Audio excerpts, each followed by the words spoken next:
Hello friends, welcome to Kulanji Upsc Academy. இன்னைக்கு நம்ம UPSC or Tnpsc மெயின்ஸ்க்கான current affairs பார்க்க போகிறோம். வாங்க வீடியோக்குள்ளே போகலாம். இன்னைக்கு டாபிக் பார்த்தீங்கன்னா ஹிஜாப் இஷ்யூ பற்றி டிஸ்கஸ் பண்ண போகிறோம். Before talking about hijab, let's discuss in detail about what is the notions of secularism. There are two types of secularism. One is Indian notion of secularism and the Western notion of secularism. In Western nations, it emerged out of the struggle between the church and the state for supremacy in public sphere of life. The state eventually won that struggle, and the subsequent notion of secularism that emerged was a wall of separation between the state and the religion. The state was to govern the public sphere, and the church was banished and limited only to the private sphere of human life. அதாவது western notion of secularism என்ன சொல்ல வராங்கன்னா, அங்கே பார்த்தீங்கன்னா நீங்கள் செக்குலரிசம்ன்றது மதச்சார்பின்மையும் state கவர்மெண்ட்டும் வந்து கம்ப்ளீட்டாக செப்பரேட்டடு. அதுதான் வெஸ்டர்ன் நேஷன் ஆஃப் செக்குலரிசம். இப்போ நம்ம இந்தியன் நோஷன் ஆஃப் செக்குலரிசம் பார்ப்போம். It emerged out of the need of Indian independence struggle. Gandhi needed an idea of secularism that worked in highly religious society like ours, and at the same time it should not antagonize any religion, so that all religious communities participate in independence struggle. Hence, Indian secularism is equality among all religions. அதாவது இந்திய மதச்சார்பின்மை என்ன சொல்ல வராங்கன்னா, சமத்துவம், அதாவது எல்லா மதத்திற்கிடையே இருக்க சமத்துவம் தான் இது செக்குலரிசம் சொல்கிறாங்க. மதச்சார்பின்மை, அதாவது எந்த ஒரு மதமும் உயர்ந்தது இல்லை, தாழ்ந்ததும் இல்லை, எல்லா மதமும் சமம். அதுதான் நம்ம இந்தியன் நோஷன் ஆஃப் செக்குலரிசம். இப்போ வந்து நம்ம ரீசெண்டான ஹிஜாப் இஷ்யூவை பற்றி நம்ம டீட்டெயிலாக டிஸ்கஸ் பண்ணுவோம். Upon hearing the petitions of Muslim students seeking permission to wear the hijab inside educational institutions, the Karnataka High Court recently ruled that wearing the hijab is not an essential practice in Islam.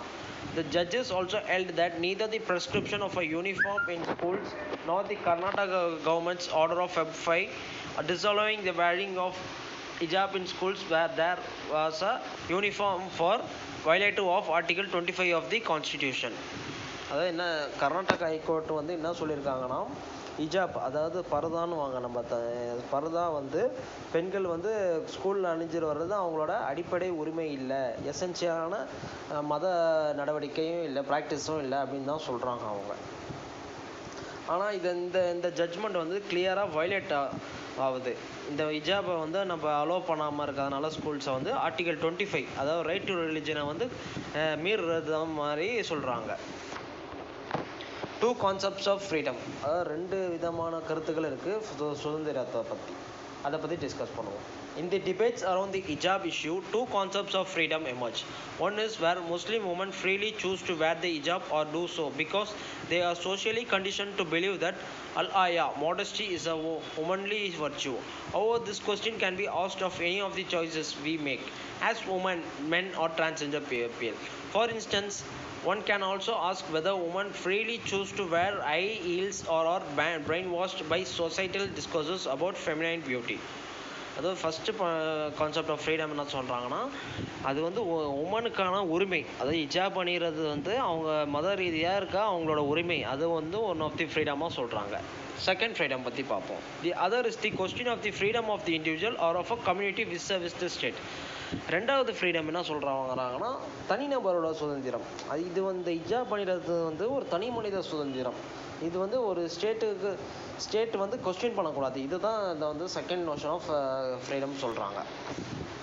Each of these freedoms is also a right. My right to eat whatever I want, my sexual rights, my reproductive rights. At the heart of liberalism is the question of liberty or freedom posed as the freedom of the individual. How much of my freedom do I give up to the state when I enter the social contract, and how much do I keep for myself? In social contract theory, this maps onto the distinction between the public and the private spheres. The freedom that I keep for myself, I exercise in the private sphere. When I enter the public sphere, I am a citizen, not a private person. I cannot do as I will. அதாவது என்ன சொல்ல வராங்கன்னா, இதில் சுதந்திரத்தை வந்து அடிப்படையில் நம்மளோட உரிமை, அது நம்மளுக்கு வந்து ஃப்ரீ ரைட்ஸ் இருக்குது, எஜுகேஷனல் ரைட்ஸ் இருக்குது, நம்ம வந்து சுதந்திரமாக செயல்படுறதுக்கு. ஏன்னா நம்ம 1947 நம்ம சுதந்திரம் வாங்கிடாச்சு. நம்ம கான்ஸ்டியூஷன் அதாவது 1950 வந்து அமல்படுத்தினாங்க. இந்தியான்றது ஒரு ஜனநாயக நாடு. ஜனநாயக நாட்டில் அடிப்படை உரிமை ஃபண்டமெண்டல் ரைட்ஸ் வந்து ரொம்ப எசென்ஷியல் நம்மளோட குடிமகன்களுக்கு. அந்த ரீதியாக பார்த்துக்கிட்டிங்கன்னா இந்த freedom of rights and fundamental rights and fundamental duties பார்த்திங்கன்னா ஒரு சோஷியல் கான்ட்ராக்ட் மாட்டே தான். இப்போ வந்து எல்லா ஃபண்டமெண்டல் ரைட்ஸும் வந்து ஃபண்டமெண்டல் டியூட்டிஸ் ஆகுது. ஆனால் ஃபண்டமெண்டல் டியூட்டிஸ் பார்த்திங்கன்னா சிலது வந்து ஃபண்டமெண்டல் ரைட்ஸாக கூட அமையும். ஸோ அதுதான் சோஷியல் கான்ட்ராக்ட் தியரி சொல்கிறாங்க. அதாவது சோஷியல் கான்ட்ராக்ட் தியரி என்னன்னா, நம்ம வந்து பப்ளிக் ஸ்பியரில் வந்து நம்ம ஒரு சிட்டிசனாக நடந்துப்போம், ஒரு குடிமகனாக நடந்துப்போம். ப்ரைவேட் ஸ்பியர் நம்மளோட இண்டிவிஜுவல் பர்ஸ்பெக்டிவ், விச் மீன்ஸ் நம்ம வீட்டில் இருக்கிறது இதெல்லாம் நம்மளோட ப்ரைவேட் ஸ்பியரில் வரும். ப்ரைவசின்னு வாங்க, தனி உரிமை, article 21, right to life is a privacy. இது வந்து ப்ரைவேட் ஸ்பியர்றாங்க. இது ரெண்டுத்துக்கும் சேர்ந்தது தான் சோஷியல் கான்ட்ராக்ட் தியரின்றாங்க. In a secular state, religion is in the private sphere. This means two things. One, I am free to practice my religion. I have not given up this freedom to the state. The state cannot interfere in my practice of religion. Number two, the state itself does not profess any religion. The juxtaposition of number A and B as defined before can create logical contradictions.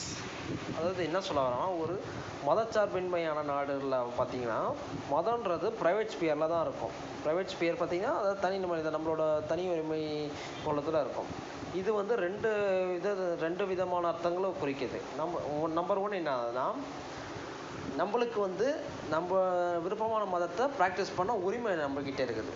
ரெண்டாவது point பார்த்தீங்கன்னா, நான் வந்து இந்த உரிமையை இந்த சுதந்திரத்தை நான் கவர்மெண்ட்டுக்கு விட்டு கொடுக்க மாட்டேன். ஏன்னா இது என்னோட அடிப்படை உரிமை. நான் எந்த மதத்தை வேணாலும் நான் ப்ராக்டிஸ் பண்ணுவேன், எந்த மதத்தை வேணாலும் நான் ப்ரொஃபஸ் பண்ணுறேன். இதெல்லாம் என்னோட அடிப்படை உரிமை. இப்போ அப்புறம் கவர்மெண்ட் ஸ்டேட் என்னோட மத நடவடிக்கையில் தலையிட முடியாது அப்படி சொல்கிறாங்க. இதுதான் நம்பர் 1 பாயிண்ட் சொல்கிறாங்க. நம்பர் 2 பாயிண்ட் என்ன சொல்ல வராங்கன்னா, கவர்மெண்ட் அதாவது ஸ்டேட் எந்த ரிலீஜனும் போதிக்கக்கூடாது. அதாவது இந்த ரிலீஜன்னா நம்ம ஸ்டேட்டோட ரிலீஜன் இந்த குறிப்பிட்ட மதம், இந்த குறிப்பிட்ட மதத்தை கவர்மெண்ட் ப்ரொமோட் பண்ணலாம், ப்ரொஃபஸ் பண்ணலாம், அப்படி பண்ணவே கூடாது. அதுதான் நம்ம கான்ஸ்டிடியூஷனாக சொல்கிறாங்க. Further criticism is that the public sphere in India is implicitly Hindu. Sikhs are allowed to wear turbans, Hindu girls are allowed to wear the bindi or bangles, and these don't stand out as aberrations. The hijab does. I would like to counter this argument in two ways. First, the hijab is not banned in public sphere in India, as it is in some Western liberal democracies such as France. The issue at hand pertains to the uniform of clothes. As discussed above, when a citizen enters the social contract, he or she gives up some freedom in the process. So something similar happens when one voluntarily enters into a contract with an institution such as a school or a club. For instance, a school can have an attendance policy for students and require them to attend at least 80% of the classes. அதாவது இன்னொரு ஒரு விமர்சனம் என்ன சொல்ல வராங்கன்னா, public sphere in India வெளிப்படையாக மறைமுகமாக இந்துவாக தான் இருக்குது. இப்போ சீக் மதத்தை சார்ந்தவங்களுக்குலாம் அவங்களுக்கு டர்பன் அணிகிறாங்க. அதே மாதிரி இந்து மதத்தை சார்ந்த பெண்களுக்கு பேங்கிள்ஸ் அதாவது வளையல் அணிகிறாங்க. இதெல்லாம் ஒரு மதத்தோட குறியீடு தான் சொல்கிறாங்க. இதே மாதிரி ஏன் ஹிஜாப் அலோவ் பண்ண முடியாது, அதுவும் ஒரு மதத்தோட குறியீடு தானே, அந்த ஸ்டாண்டை தான் இதை வச்சுருக்காங்க. அதே மாதிரி இன்னொன்று பார்த்தீங்கன்னா, hijab is not banned in public sphere in India. அதாவது பப்ளிக் ஸ்பியர் இன் இந்தியானா என்னன்னா, பொதுவெளியில் ஹிஜாபை பேன் பண்ணலை. பட் ஆனால் கர்நாடகா ஸ்டேட்டில் அந்த எஜுகேஷன் இன்ஸ்டியூஷனில் மட்டும் அந்த ஹிஜாப் அணியக்கூடாதுன்னு சொல்லியிருக்காங்க. இதை நம்ம அந்த கர்நாடகா ஹைகோர்ட்டும் அப்போல்ட் பண்ணியிருக்காங்க. இது பார்த்தீங்கன்னா ஹிஜாப் நம்ம இந்தியாவில் பப்ளிக் ஸ்பியரில் பேன் பண்ணல. இதே பார்த்தீங்கன்னா ஃப்ரான்ஸ் மாதிரி கண்ட்ரியில் இந்த பேன் பண்ணியிருக்காங்க. இதுதான் இது. Okay, next, essential religious practices.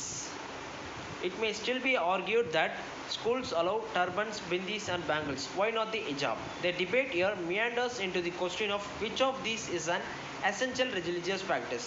Is wearing a turban an essential practice of Sikhs? Arjad Oberой's historical work on Punjab in the 18th to 19th centuries reveals something curious. The Doli palanquin bearers in Dalhousie, though Sikh, smoked tobacco during their months of hard labor away from home. அதாவது அடிப்படையான மதப்பர நடவடிக்கை பற்றி பார்ப்போம். இப்போ வந்து ஸ்கூல்ஸில் வந்து அதான் நம்ம ஏற்கனவே டிஸ்கஸ் பண்ண மாதிரி ஸ்கூல்ஸ் பெண்கள் இந்து பெண்களை வந்து வளையல் அணிகிறாங்க, சீக் வந்து டர்பன்ஸ் அணிகிறாங்க, ஏன் ஹிஜாபை மட்டும் அணியக்கூடாது, நம்ம ஸ்கூலுக்குள்ளே என்டர் பண்ணக்கூடாது, இது இந்த டிபேட் தான் போயினுக்கு கரெக்டாக.